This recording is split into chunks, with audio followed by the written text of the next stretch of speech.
This story is titled, My Wife and Her New Lover Mocked Me in Court, but judge's verdict made them stop laughing. Hey everyone, I need to get this story off my chest. It's been eating away at me for months now, and I think writing it out might help me process everything that happened. I'm 31 years old and have been working as a mechanic for the past 8 years. I started right after finishing technical school and found a position at a well-known shop in San Diego. Or I should say, I used to work there. But more on that development later. Cars have been my passion since I was a teenager. I started fixing them when I was just 17, learning everything I could from my uncle in his garage. After tech school, I got all my professional certifications and really established myself in the field. A lot of people think being a mechanic is just doing oil changes and basic maintenance, but that's far from the truth. Modern vehicles are essentially computers on wheels, and you really need to know your stuff to diagnose and fix the complex issues that come up. It's honest work that pays well, and most importantly, I absolutely love what I do. I met Melissa about 6 years ago when she brought her BMW to the shop for repairs. Looking back now, I should have seen the red flags from day one. She kept going on about how her car was premium and needed special attention. I remember thinking she seemed a bit stuck up, but when she smiled at me, well, my brain just stopped working. All those warning signs suddenly didn't matter anymore. Melissa worked at this fancy consulting firm downtown. She was always wearing expensive designer suits and carrying handbags with names I couldn't even pronounce. I won't lie. At first, I felt pretty lucky. Someone like her, looking at someone like me? I was making decent money, but I was still coming home every day with grease under my nails.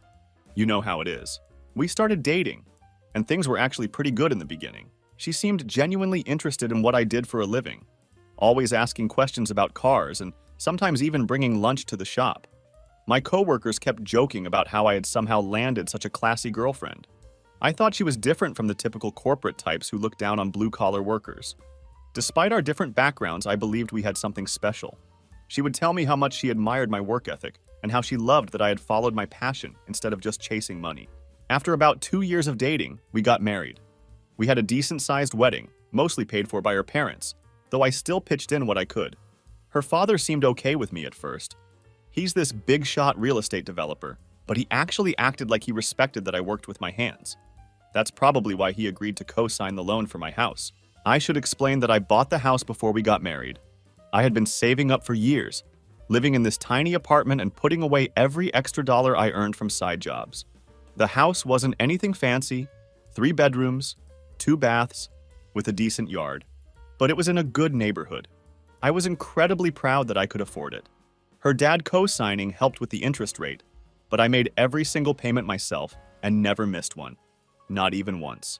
Melissa seemed excited about the house at first.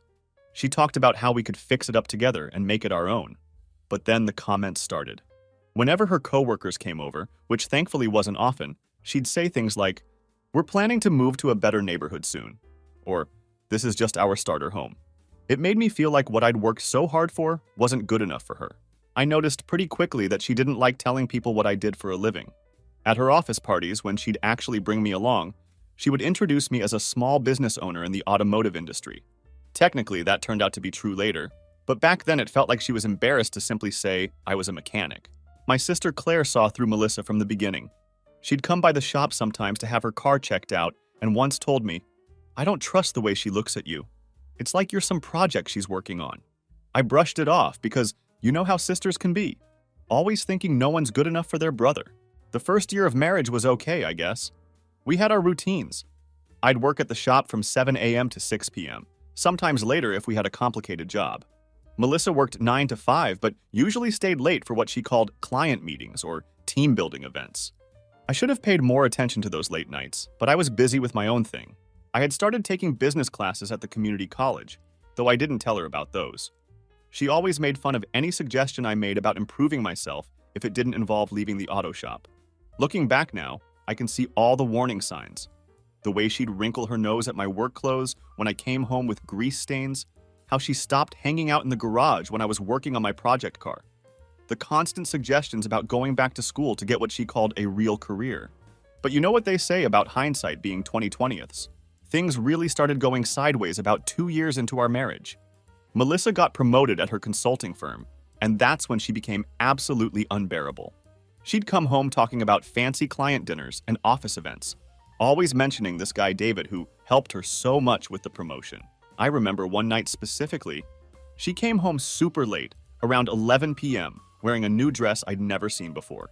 When I asked about it, she said the office had an emergency client meeting and she had to go shopping for appropriate clothes. She made me feel like an idiot for even asking the question. That's around the time she started making these weird comments about the house.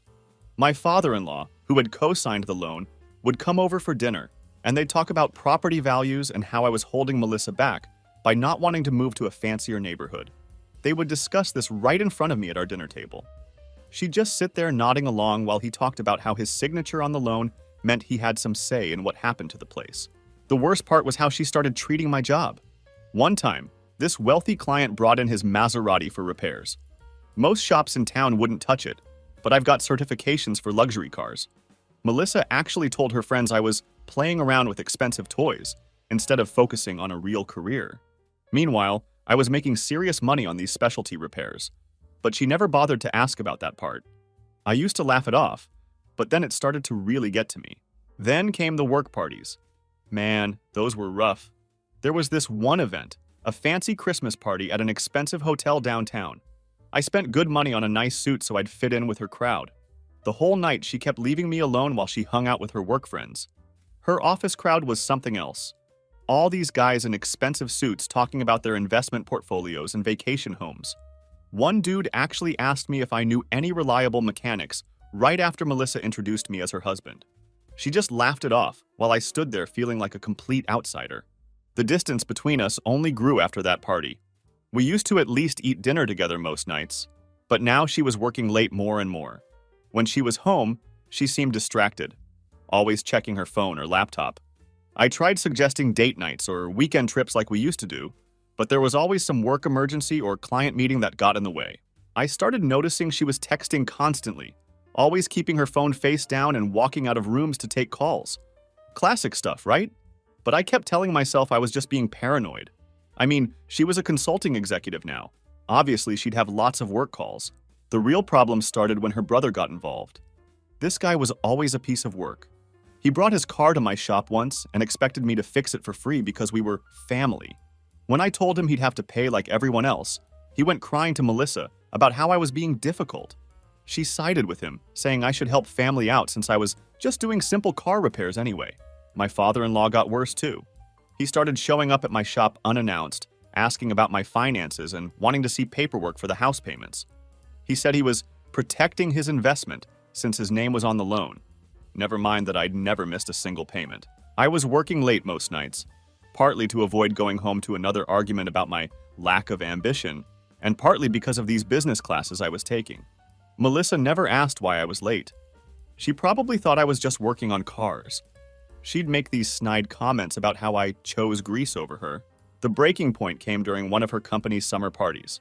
They had rented out this fancy rooftop bar, and Melissa insisted I come, saying it would make up for missing the last few office events, which I hadn't actually missed. She just told people I wasn't there.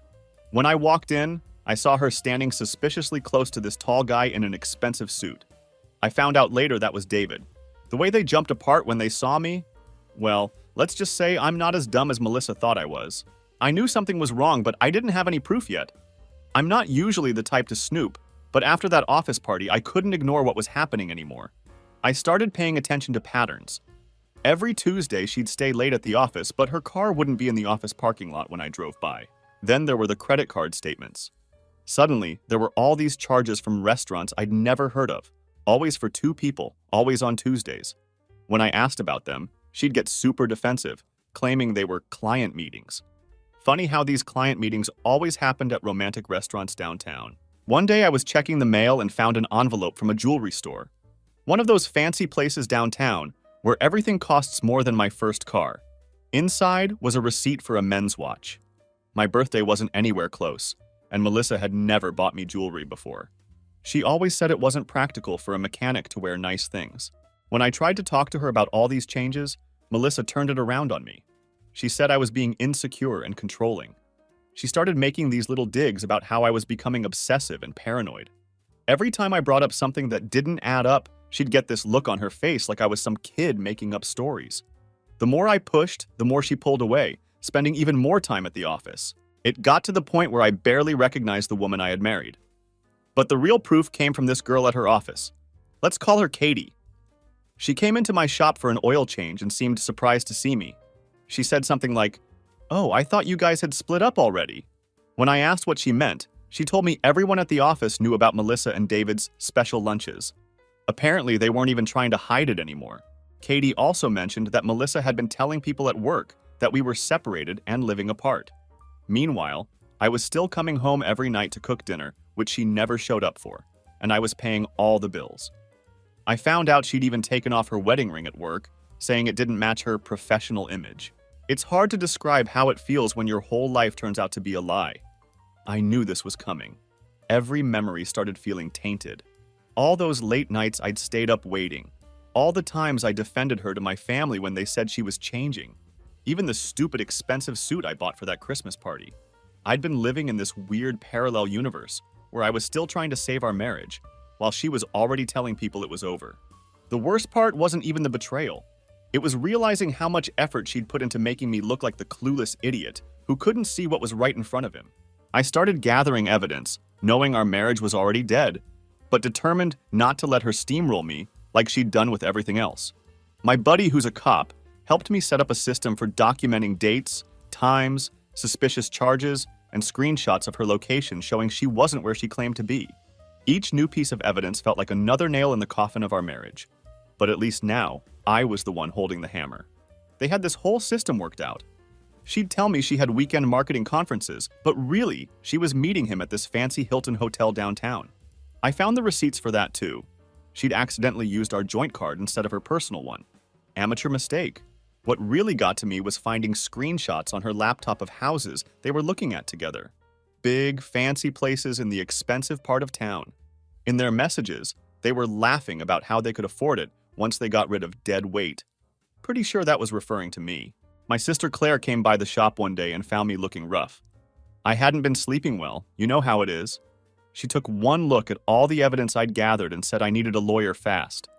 She knew this guy who specialized in divorces and said he'd handled cases like mine before. I kept going to my business classes through all this, staying late at the shop working on cars. One night, she actually came home early enough to catch me reviewing some financial documents at the kitchen table. "More repair invoices?" she asked with that condescending smile of hers. "Yeah, just trying to keep track of everything," I said, sliding my business school assignments under the stack of actual shop paperwork. "You know how it is with us simple mechanics." She sighed that theatrical sigh of hers. "You know, if you just let me handle the books like I suggested, I do have an MBA. "Oh, I wouldn't want to burden you with my little shop's problems," I replied, thinking about the business valuation course I had just aced. "Besides, you're so busy with all those late meetings lately. How was the one tonight, by the way?" "It was productive," she said, suddenly very interested in her phone. "We're working on something big." "I bet you are," I muttered, organizing my papers. "Well, don't let me keep you from your important executive stuff. I'll just stick to what I know best." She gave me that pitying look I'd grown to hate and walked away. I let her think I was just the dumb mechanic she believed me to be. She didn't know what I was planning, and honestly, it was better that way. While she was busy looking down on my profession, I was quietly building something bigger. But the final straw came when I checked our joint savings account and found it nearly empty. She'd transferred almost everything out, leaving just enough to cover the monthly bills. When I confronted her about it, she claimed she was investing in her future. She didn't even try to hide it anymore. That's when I finally called the lawyer.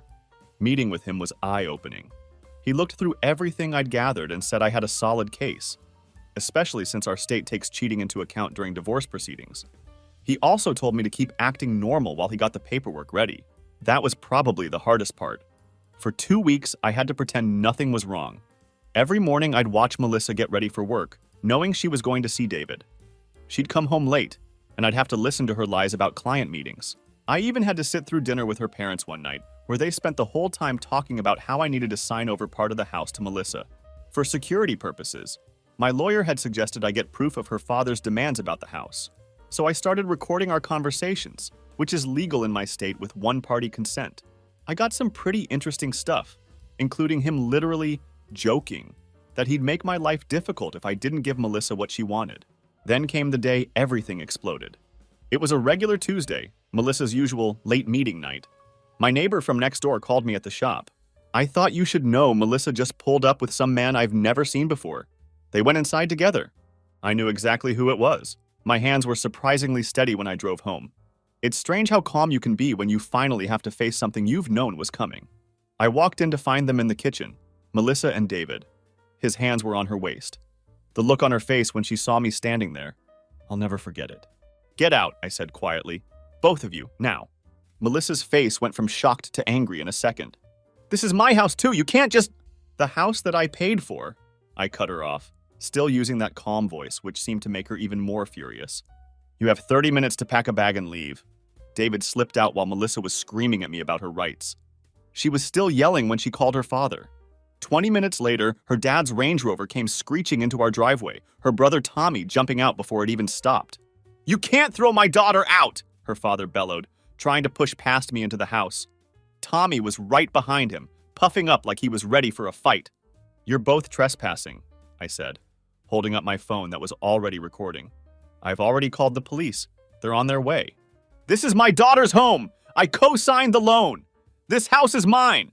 Her father shouted, waving a folder of papers in my face. But I could see the uncertainty in his eyes. Your daughter's been cheating on me for months, I said loud enough for the gathering neighbors to hear. I have proof of everything. The hotel receipts, the messages. You really want to do this here in public? That's when the cops showed up. I guess Melissa's family forgot that I had the local PD's number on speed dial after fixing half their fleet. Tommy made one last grab for the door, but stopped cold when he saw the officers walking up. Funny how quickly someone's attitude changes when they realize they're about to catch a breaking and entering charge. The next hour was surprisingly quiet. Melissa packed her bags while the police supervised. Her father and brother stood by their car, looking less confident by the minute. As she walked out, Melissa tried one last time. You'll regret this. You have no idea what you're doing. I just smiled, actually for the first time in a long while. I know exactly what I'm doing. The next day, my lawyer filed for divorce. Melissa got served papers at her office. I found out later she made this big scene about it, crying to her coworkers about how cruel I was. Meanwhile, she'd been planning to take half my assets and move in with David the whole time. Her lawyer contacted mine, trying to negotiate before things got messy. They offered to let me keep the house if I paid Melissa a huge settlement. The amount they wanted was crazy, like they thought I was hiding money somewhere. My lawyer told them to pound sand. That weekend was wild. Melissa's family started telling everyone who would listen that I was abusive, that I trapped her in a bad marriage, and that I was trying to leave her homeless. Some of her friends even posted stuff about me on social media. My sister wanted to respond, but I told her to let them dig their own grave. Melissa tried coming back to the house to get more stuff, but I'd changed the locks. My lawyer said she needed to go through proper channels now. She left this long voicemail about how I was being petty and immature. Pretty rich coming from someone who got caught going through my house with her boyfriend. The next few weeks were a paperwork circus. Their lawyer kept sending these demanding letters, acting like Melissa was entitled to everything because her dad's name was on the loan. They really thought they had me cornered. They even sent this detailed list of everything they wanted. The house, half my savings, my project car, even my tools. Like they were shopping from a catalog or something. The first court date was just a preliminary hearing, but Melissa and her crowd treated it like they'd already won. She showed up with her parents, David, and this expensive-looking lawyer who looked like he just walked off a TV show. They were all sitting together, whispering and pointing at me like I was some kind of joke. My lawyer told me to wear my work clothes, not the greasy ones, but my clean shop uniform with my name and certifications on it. He said it would help show I was a working professional, not some lazy bum like they were trying to paint me. Melissa actually laughed when she saw me and told David loud enough for everyone to hear that I couldn't even dress properly for court. When Melissa's lawyer started talking about how she supported my career and helped build the business, I thought I was going to lose it. They tried claiming she did the books for the shop, which was completely false. She'd never even looked at my business paperwork. Then they brought up the house. Melissa's dad testified about how he co-signed the loan because I wasn't financially stable enough to get approved on my own. He made it sound like he was doing charity work. My lawyer just sat there taking notes, looking completely calm while they built this whole fake story. The real fun started when they mentioned David. They tried to say he was just a work friend who'd been helping Melissa through a difficult time. Meanwhile, my lawyer had printed copies of their text messages, hotel receipts, and photos of them together during times Melissa claimed to be at work conferences. Melissa's mom got up and gave this dramatic speech about how her daughter deserved a better life than being a mechanic's wife. She said I was holding Melissa back from her true potential and that the prenup they wanted us to sign, which I had refused, would have protected everyone. The whole time, David sat there looking smug. He even brought paperwork showing his salary and bonuses, trying to prove he could provide a better lifestyle. My lawyer just smiled and added the papers to our evidence pile. They had no idea what was coming. During the break, I overheard David and Melissa's brother planning how they'd redecorate my house. They were talking about turning my garage workshop into a home gym. Melissa's dad was on the phone with some contractor already, getting quotes for renovations. The weirdest part was when Melissa's lawyer tried claiming she had partial ownership of my tools because she helped select them for the business. My lawyer asked her to name even one specific tool she'd helped choose. She couldn't, then tried to cover by saying she meant she supported the general tool buying process. The judge actually raised his eyebrows at that one. They also brought up my night classes but completely twisted it. They said I was neglecting the marriage by going to school instead of spending time with Melissa. They conveniently left out how she was spending those same nights with David. At the end of that first day, Melissa's lawyer presented their demands.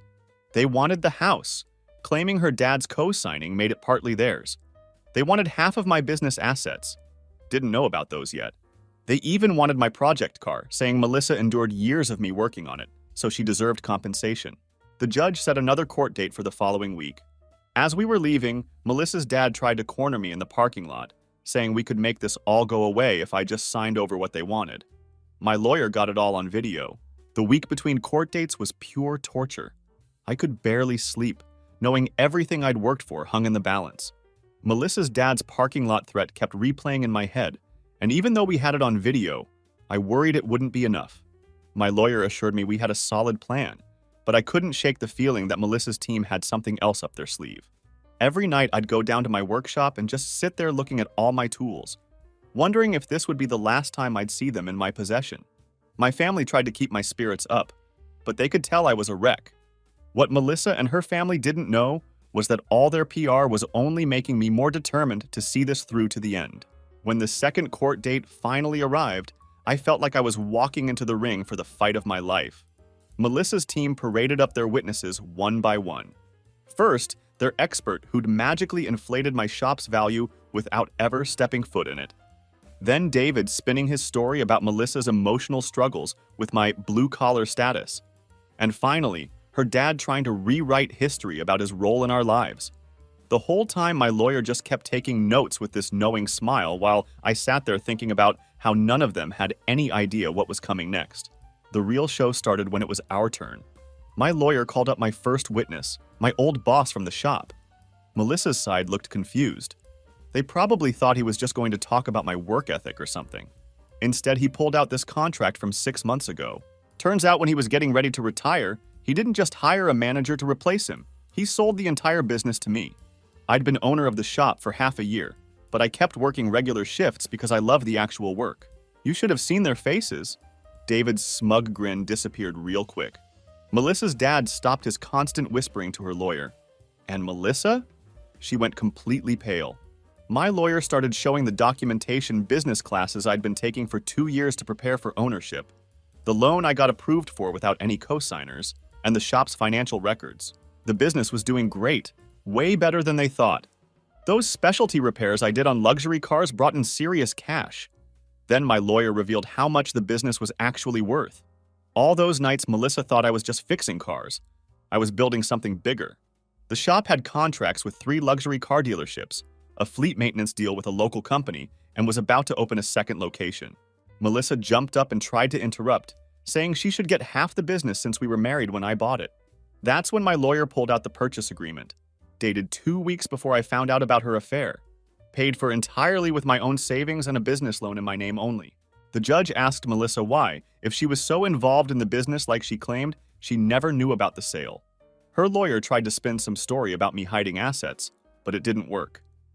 We had documentation showing she was with David on the day I signed the purchase papers. Her dad tried to salvage something by bringing up the house loan again. My lawyer calmly showed that I'd already refinanced it, got approved easily because of my business income. Melissa's dad wasn't even a co-signer anymore. I did that 2 months ago while they were busy planning how to take everything from me. During the court break, Chaos erupted in the hallway. Melissa was screaming at her lawyer, saying he should have investigated my finances better. David disappeared completely. Guess finding out his girlfriend wasn't about to get rich changed his plans. Melissa's brother was on his phone frantically calling someone, while their mom tried to calm everyone down. The best part was Melissa's dad. His face was literally red as he yelled at his lawyer about missing the business purchase. He kept saying something about how they should have hired a private investigator. My lawyer caught it all on his phone, said it might be useful if they tried anything else. When we got back in the courtroom, Melissa's whole attitude changed. Suddenly, she was crying, telling the judge how she always believed in my dreams and supported my business goals. She even tried saying she gave up better job opportunities to stay in town and help me succeed. The judge just sat there looking thoroughly unimpressed. Her lawyer tried a new angle, saying Melissa's emotional support was crucial to my business success. He asked for a percentage of the shop's value as compensation for her contributions to its growth. My lawyer responded by playing recordings of her making fun of my work, calling me just a grease monkey, and telling David how embarrassed she was about my job. Then this random dude in a suit shows up. Turns out David sent his own lawyer.